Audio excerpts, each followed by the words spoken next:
cikin wani irin abu mai kama da zaucewa. Ya sanya tafukan hannayensa duka biyu, ya ƙara haɗa fuskansu waje guda, jiki a matuƙar kasalance domin duk wutar feelings ɗinta ya zautar da shi.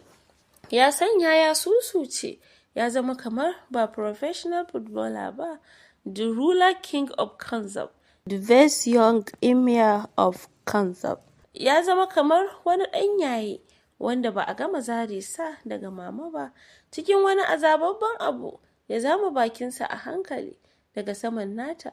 Dalilin datsa bakinta da ta yi a hankali yana sauke ajiyar zuciya mai kama da shashshekar kuka. Ya manna fuskarsa a tsakiyar ƙirjinta. Wasu zafaffun hawaye ne masu kama da na farin ciki.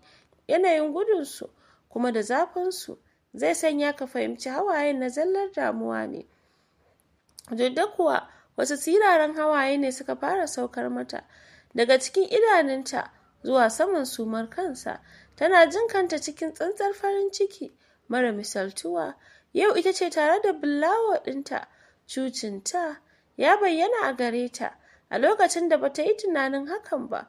Wata ajiyar zuciya ta sauke, tana jin kamar ta rungume sa, amma ba za ta iya ba.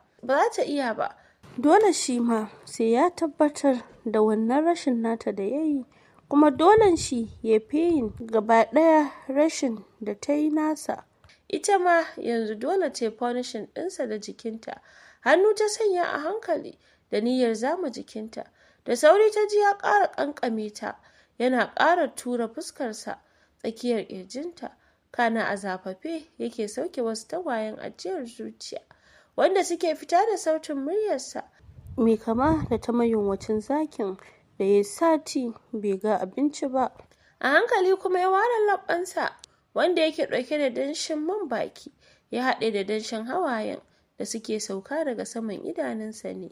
A hankali ya ƙara sauke ajiyar zuciya a lokacin da yake ƙara ware jajayen labbansa masu kauri da wani santsi daidai tsakiyar ƙirjinta wanda suka ɗan bayyana.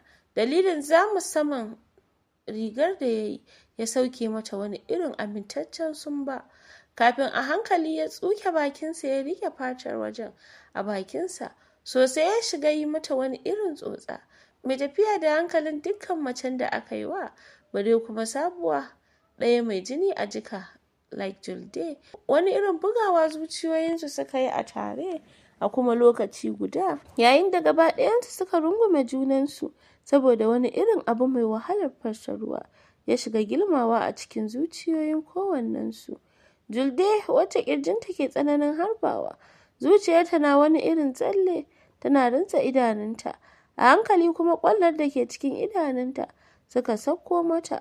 Abubuwan da suke mata yawo a jiki sun girmi dukkan tunaninta. Wani irin zabura ta yi lokacin da ya kifa tafin hannunsa a saman lafaffen cikinta. Wani irin miƙewa tsigar jikinta suka yi, ga kuma wani irin abu da ta ji a jikinta wanda bata taba jin irinsa ba ko makamancin hakan ba. Tabbas ba za ta jure yadda yake mata ba, domin a kowane kalar salo da ya mata ji take tamkar numfashinta zai bar zuciyarta ne. Wani irin abu take ji na tsarga mata, wanda dalilin haka zuciyarta ke son ba da ita ta hanyar sallama masa ragamar gangan jikinta baki ɗaya. Wata iriyar zabura ta yi ta da tattaro dukkan ƙarfinta ta hankaɗa sa baya. Idanunsa a lumshe ya ɗanyi baya domin ba shi da wani ƙarfi ko kuzarin da zai hana kansa matsawa daga gare ta. Jikinta ne ya fara rawa. Cikin tarin fargaba ta fara kiciniyar gyara zaman rigarta. Abu Malik narkakkun idanunsa da suke a lumshe ya buɗe tare da sauke su a kanta. Wata irin harbawa jeɗinsa ta yi, da sauri ya sanya hannunsa ya dafa saman mararsa. Dalilinsa na son hana Jalal ɗinsa fitowa da kwaɗayinta a fili. Wani irin fuska numfashinsa ya yi, wanda hakan ya sa a wahalce ya janye jajayen idanunsa daga kanta, yana ƙara matsa mararsa da hannunsa da ke wani zabura tana kumbura. Shi kansa bai san lokacin da abin nasa ya yi wasu haka ba. Shi bai ma ɗauko ta da niyyar yin wani abu ba, amma ina, gaba ɗaya ya kasa riƙe kansa saboda wata fitinanniyar wutar sha'awarta da ke ƙara zautar masa da tunaninsa. Ita kuwa da ke zaune bayanta ta gyara zaman rigarta, ta ɗan saci kallonsa. Ganin ya dawo da kallonsa gare ta ne ya sa ta ƙasa da kanta, tana ƙara haɗa yatsun hannunta wanda suka yi shar da su saboda lallen da aka yi mata. Cikin gwama numfashi ya ƙara narkewa jikin kujera, ta ɗan tattaro dukkan ƙarfinsa ya matsa zuwa gare ta. Rinsa idanunta ta yi, ƙirjinta ya shiga ɗagawa. Gaba ɗaya ballawo ɗinta ya sauya, sauyin da yake neman tsoratar da ita. Cikin wani irin sabon yanayi gare sa ya haɗa numfashi waje guda. Laɓɓanta masu kauri wanda suke jajir ya kalla, kana a hankali kamar wanda ake jansa da mayan ƙarfe ya ƙara matsawa kusa da ita. A hankali kuma ya ɗaga ƙafarsa guda ɗaya da ƙyar ya aza bisa cinyarta. A gigice ta ce, "Inna lillahi wa inna ilaihi raji'un." Idanunsa da suke alimshe ya ware tare da kallonta. Baya jin zai iya magana, don haka ya ɗan zame kaɗan tare da aza kansa bisa shoulder ɗinta. Da sauri ta ƙara rantsa idanunta tare da sa hannunta ta tura kansa tare da yunƙurin kauce masa. Cikin zafin nama irin na masu buga ball ya sanya hannunsa duka biyun ya jawo ta jikinsa tare da manna ta a saman ƙirjinsa. A ɗan zauce ya tura fuskarsa tsakiyar ƙirjinta tare da sanya tattausan hannunsa mai fidda wani zufa a ƙasan wuyanta. A hankali ya fara tura hannunsa zuwa cikin sumar kanta. Cikin wani ƙawataccen salo ya zara ribom ɗin da ke ɗaure da gashin nata. Nan take sumar kan nata ya baje ya rufe mata fuskarta. Hakan ya sa gaba ɗaya shi ma Abu Malik ba a ganin nashi fuskar. Duk gashinta ya rufe fuskokinsu. Wani irin danna hannunsa ya a cikin sumar kanta da ɗago kansa ya riƙe faffaɗin ƙugunta da hannunsa. Ƙamƙam babu wani damar sakewa. No way to run. A hankali ya danna hancinsa bisa sumarta ya shiga shakar daddaɗan ƙamshin da ke fita ta cikin gashinta. Ga wani santsi da ƙamshi yayi wanda ya ƙara zautar da bullawo.